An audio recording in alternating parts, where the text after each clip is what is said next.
Goku, showing no fear, no hesitation, on point, takes the Neo Bowl, aka the Power Bowl, and collides it with a ruler. And yes, it is a struggle, ladies and gentlemen. This is what Dragon Ball DAIMA has become. SS Goku with the Power Bowl, struggling with a big giant kid's ruler from school. This is ridiculous. But that's what Toriyama was known for. He's a gag manga artist. This giant creature, and he lands his foot on the ground, and love Panzy and Bulma, aka Bulma. They come out with their big mallets. Like, what are y'all gonna do? Especially with that small little thing and everything, stuff like that, man. And from there, we see this giant creature coming into the sky. So Piccolo, Goku, and Vegeta, they all fly towards it. It looks like it's got a ruler on it. It's got some books, and there's our look. And it's like, okay, what is this giant creature? What's he about to do? And Neva, he's like, oh, and he kind of fades like, oh.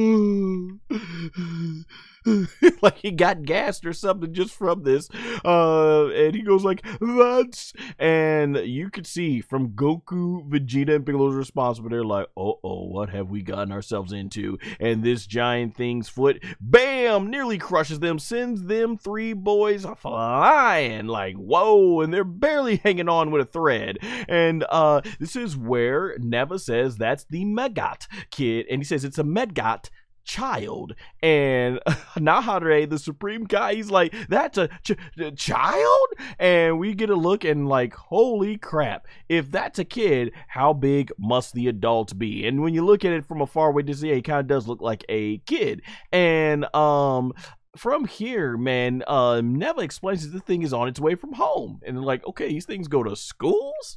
And you see a thing, he's kind of like, seems oblivious that they're right there. And he just sits down. And from there, basically being pretty much a mess, just takes all his stuff and throws it on. I mean, like, when I was going to school, I mean, I wouldn't sit in a random forest area and drop all my homework and stuff like that. I wouldn't have done that when I was going to school, and everything. So he just drops it right there. And this stuff comes flying towards Goku, Vegeta, and Piccolo, and this book almost, boom, crushes them, but they are able to get out of the way. And then you have these pencils, they start falling down. It's nearly Vegeta's head, and boom, Vegeta's like, holy crap, that could have been my head. I just love the laughter of these guys, their facial expressions. And another one comes down, and boom, another one almost nearly go ahead and hits Piccolo. At least he would have been able to regenerate and stuff. And then this racer falls towards Goku and Vegeta, and he's able to go ahead, and they're both able to go ahead and catch them. And they're like, everything on this planet is way too big. And then the big giant child here is eating something, and we don't know what. And they said it's holding something to eating, and Neva said he must have brought it from the store. These big old things, ladies and gentlemen, are going to the store and eating like, I don't even want to know. Well, actually, I kind of do. I kind of would like to see more of this world. But given that it's 20 episodes long, then I don't think we should spend too much time here. But that episode says, the heck with that. That being said, he apparently is eating fried Karakin, a fried Karakin tentacle. And they take it. They take the Karakins and they eat it like fried chicken and stuff. Them big old things that struggled so much was so much of a struggle for Goku and Vegeta. And Vegeta's like, they eat that monstrosity like that? Like, I need to know exactly how do these things, they go fishing for the Karakins? Like, how do they, I guess when you're that big, you can, but it's like, wow, they actually go ahead and grab those things and eat them. Like, okay. And then it has a little puppy, a giant puppy, and you see how everyone is afraid, and boom, look at the speed lines, they are gone. And right here, I think is a good point to mention, is this little dog's looking here. This shot right here is obviously taken from Dragon Ball GT, and you see this next right here is the dog, basically the little puppy. Glorio's like, F this. He got his pistol out ready. He's ready. I love it, but it ain't gonna do jack squat against these things. And then you got Bulma and Panzy there. They basically nod each other like, yeah, we're gonna go ahead and with our screwdrivers and continue fixing the ship. And so they go back to work, and the puppy is basically, he's going around here and he's sniffing around. I love how the grass very much looks like Planet Namek, and from here Goku is trying to basically go ahead and sneak away, and then it sniffs one of these flowers, and it sneezes. Oh my gosh, you know, when you're around just regular people who just don't cover their mouth, you can already imagine how nasty it is with germs being able to spread within an 8-foot radius and all around a full 360. Like, imagine this is from a whole other realm. Like, who knows what their germs got? And Goku's like, ah, and he ends up going in front of it, and that puppy wastes no time trying to go ahead and bite Goku, who's already on the run from this thing. And once again, why are they struggling with these things? Because the puppy means no harm and everything. It's just trying to play, but obviously Goku doesn't want to kill it, and boom, there you go. You see this thing almost crushed Goku, and he's up here going ahead on trying to swing around on this piece of grass and maybe get to a safer distance as he flies into the sky. And once again, this thing is hot on its trail. This puppy is hot on Goku's trail, and Goku basically ends up going ahead and he flies past his rock, and the puppy goes head first into the rock. But these things are very resilient. As you can see, this thing completely shakes it all off, and we got another great eye shot, which I think we had like 16 or those, more or less 16 of those shots back in Dragon Ball DAIMA episode 12. And there you see right there, this thing is hot on Goku's trail, chasing and just jumping around him. And you see right here, basically with Goku flying away, and it's crushing, it's just going through the trees. And like I said, he takes that pistol out and he starts basically lining it up and shoots the blast, and it literally does nothing but nothing but sparkles. It just bounces right off the puppy, and the puppy comes flying after after Glorio, and Glorio is on the chase. He's on the chase, and boom, this puppy smacks him down. He's on the ground, and the puppy's going in for the kill, and boom, Vegeta comes in with an uppercut, a shuriken for you Street Fighter fans out there, right? And man, Vegeta sent that puppy flying. Like I say, Vegeta has no patience for these little furry animals, and Gloria's like, holy crap, that was it for me. And Vegeta, he does his best Rocky impression, yo Bulma, I did it! It's victory pose. And he looks back down at Glorio, and Glorio's like, hey, thanks, you saved me. And from here, the puppy's like, he just starts having fun and everything.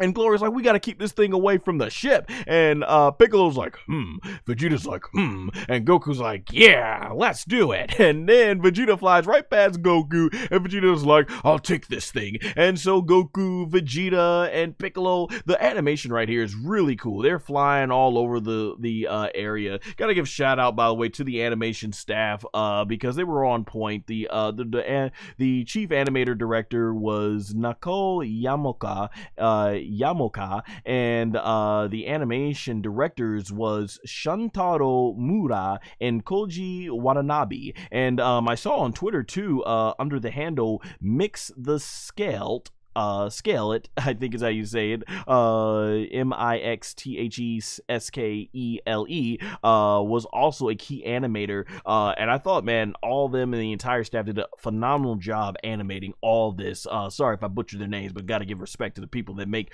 this stuff all possible. And so we get an awesome shot here of Piccolo lining up a big giant ki blast. He throws that thing. Vegeta takes his ki blast, and Vegeta's having no more patience. He's like, ah!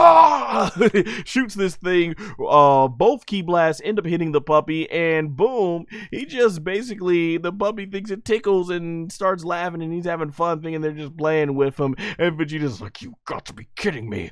He's like, what?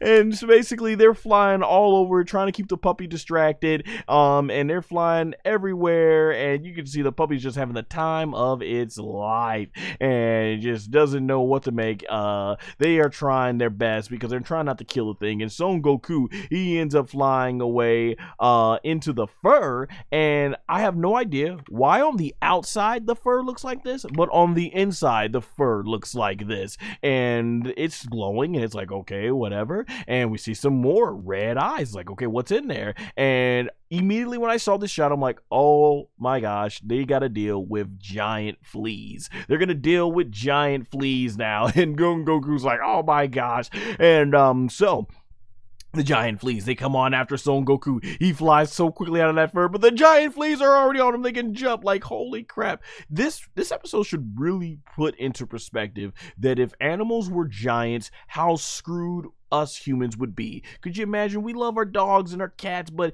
imagine if they got fleas and they were that big. Holy crap, man. This world would just not be safe to live in at all. I mean, we have enough dangers to deal with out there in the world, let alone these things. Yikes. And so Goku, he's flying from these fleas. Now, why you don't want to destroy the fleas? Because we always look to kill those things off, right? We love our pet food. We want those fleas or whatever dead on them if they were to end up getting those, right? And Piccolo comes in kicking those fleas. He goes in and punches the fleas, and he's like, they're ticks, and he's punching them. Piccolo showing no mercy to these things while Goku flies away, and he's punching these things. Boom, sends that thing flying, and bam, kicks that thing flying, and does the double X handle, bam, sends that thing flying, comes back with a back fist to this flea. Yeah, I don't know why they just kill these things. And then the puppy's tail comes back and comes with Goku, bam, punches, whacks him on the face, and then, ooh, really knocked Goku down, backwards, sends Goku flying,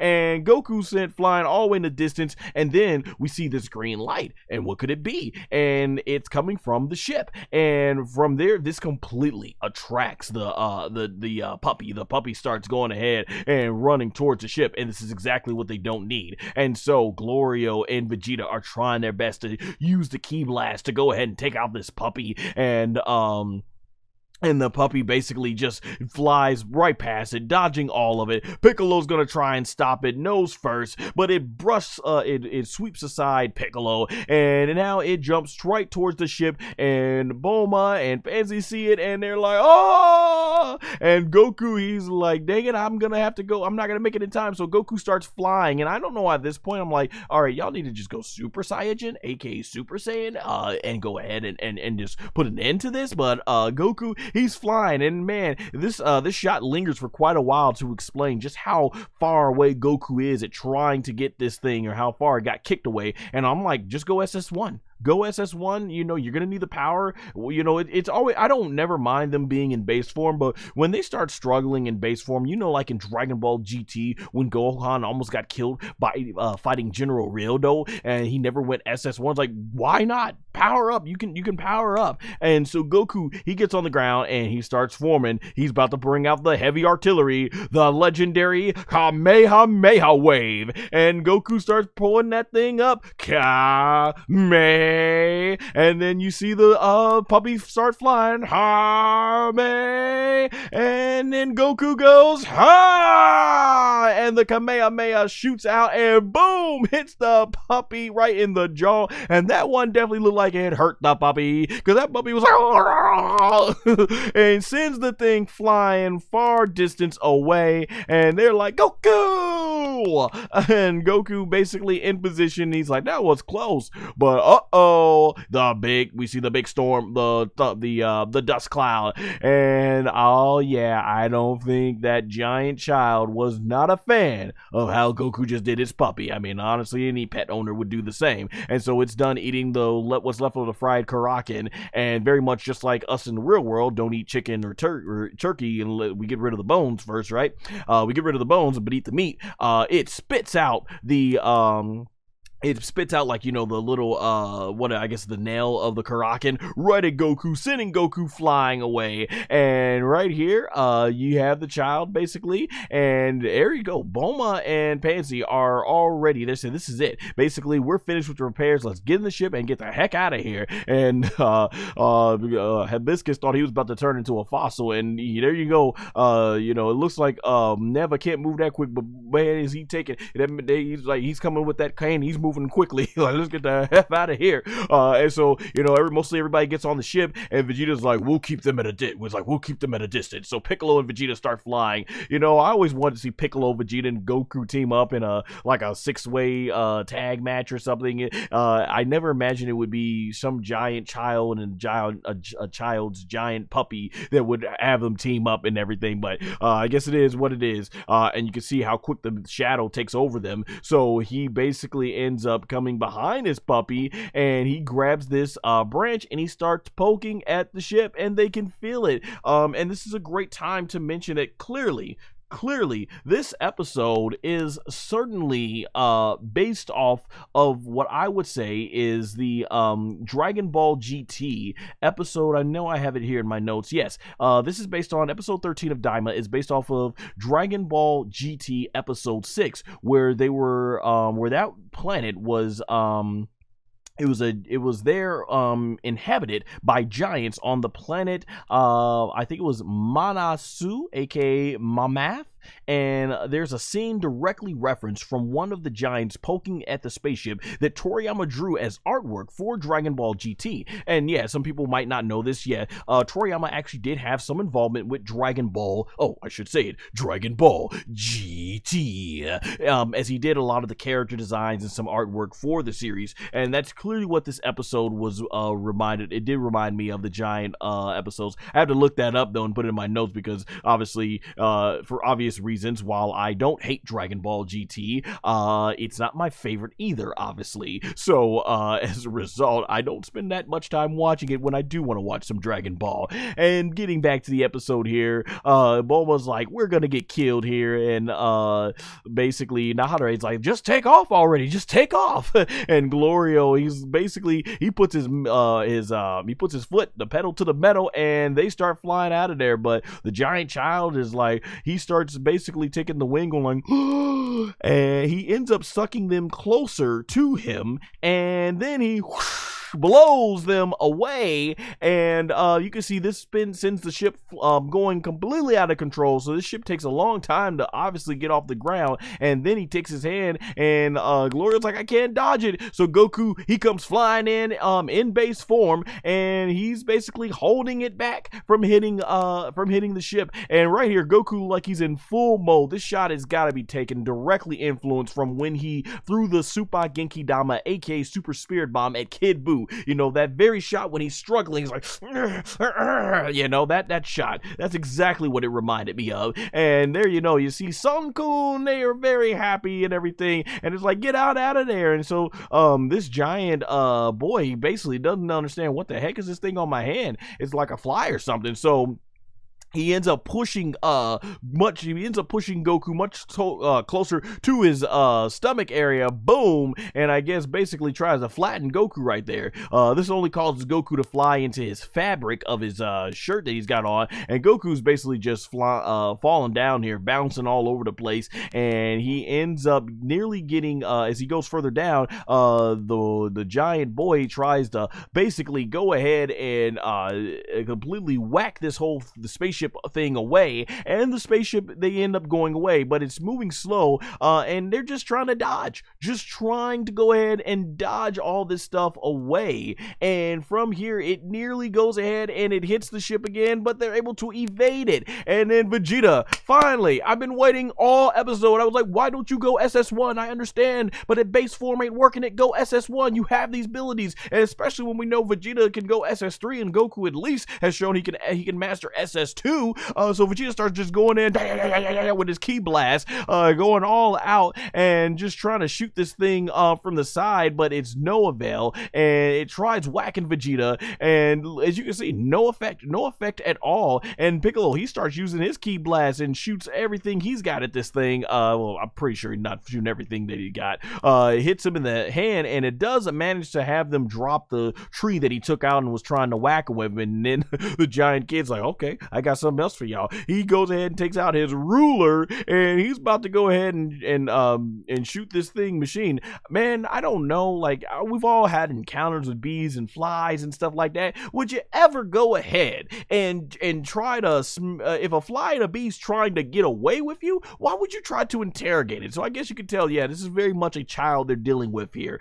So they go ahead and he tries to swat this thing at this tries to swat this thing at the spaceship, and Goku, he's trying to find the exit, and from there it can feel something's itching right there, so it starts itching the shirt, and it's compressing Goku, and there you see nearly squashing and flattening Goku there. And Goku, he still sees the light, he sees that end of the light at the end of the tunnel, gets out of the fabric, but then falls into the books, and you see him going straight down there into the books all the way. And I guess because the books is padded this way, so it's more open, but it gets more narrow as you go down. And I did like that effect. That was really cool when he went down there. And from here, he tries to go back to whacking the spaceship, and he's coming nearly close, but no, we see that golden glow. And at last, after waiting the entire gosh dang episode, Son Goku is, I love it. That was really cool with the books and the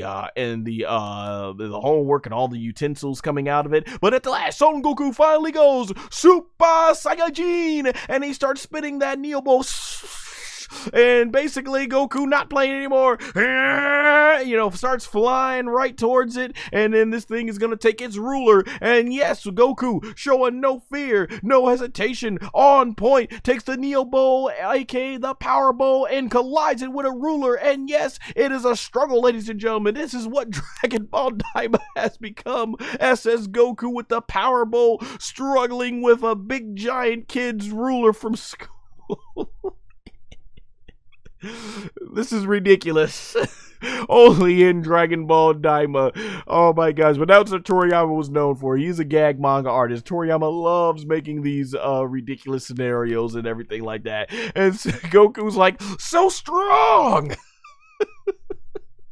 Oh man, and so this big old kid, he whacks Goku with the ruler, sending SS1 Goku flying. This has become a Super Saiyan job that cannot get the job done, apparently, because remember, they're not trying to kill this poor kid. They're not trying to kill his puppy, but obviously doing so is requiring a lot more as it sent Goku into the dirt. And look at that. Oh man, this kid just, I love how this kid just living life and just doing what kids do is taking Super Saiyan 1 Goku to the limit.